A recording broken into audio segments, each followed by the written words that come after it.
هلو يا حلوين، قررت ان انا اجيب شويه حاجات تركي، ولو افكر في التركي يبقى لازم افكر في ميني ستور. ميني ستور عندهم كل الحاجات التركي اللي البيت محتاجها بس باسعار حلوه قوي. واول حاجه كانت المبخره القمر دي، انا بحب جدا المباخر.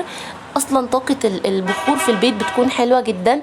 انا بحب قوي بخور الصندل. عايزه اقول لكم دي بقى تبخري بيها كده يوم الجمعه، وتبخري بيها بعد ما تنضفي، وتبخري بيها نفسك كده، وتخمسي وتبخري بخري وخمسي، بتبقى حلوه قوي بجد. المباخر عندها تجنن، وعندها اسعار تجنن. وعايزه اقول لكم اشكال تانية، انا اخترت الشكل الرقيق ده، وفي اشكال تانية كتير. نيجي بقى للصواني الترند دي، اموره جدا. وعايزه اقول لكم ان اللي عندها مختلفه لانها هاند ميد، مش النوع الرديء اللي موجود في السوق. وفي نفس الوقت الاسعار اللي عندها مختلفه تماما عن اي حد هتشتروا منه، حتى لو محل. الاسعار عندها تجنن، وماتيريال نظيفه جدا جدا. تقدري تاخدي من دي بالقطعه، وتقدري تاخدي الطقم على بعضه 3 قطع، بيكونوا شيك قوي في الفطار، بيكونوا شيك قوي لو انت عروسه كمان. ونيجي بقى لطقم القهوه القمر ده، الميكس ما بين اللونين اللي انا بحبهم، الازرق والابيض. الطقم ده يا جماعه الاصلي، عايزه اقول لكم ان الطقم ده بيتباع بره بسعر مختلف خالص عنها. هي جايباه بتخفيض حلو قوي قوي لاي حد من عندها.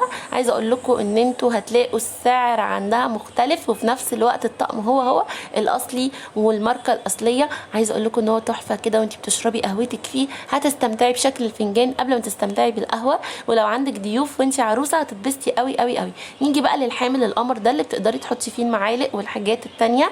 بس عايزه اقول لكم ان انت كمان تقدري تستخدميه كذا استخدام. تقدري تستخدميه في الكوفي كورنر، هو لونه شيك قوي، والماتيريال بتاعته اموره كده. تقدري تحطي فيه ورد، تقدري تحطيه في الكوفي كورنر بتاعك. بجد بجد الحاجات عندها التركي تجنن. لو عروسه بتتفرج لازم تدخل اللينك ده وتستفاد بالخصومات وبالحاجات اللي فيه والعروض، ودايما بتنزل الاسعار حلوه قوي قوي. دي بقى كانت الصواني برضو اللي طالعه دلوقتي ترند، حلوه قوي قوي. عايزه اقول لكم شيك جدا، وانتي بتقدمي عليها الحاجه هتكون شيك قوي، وهتكون كمان عمليه وماتيريال كويس. في منها الابيض وفي منها الاسود. اتبسطت قوي قوي من الحاجات اللي في ميني ستور.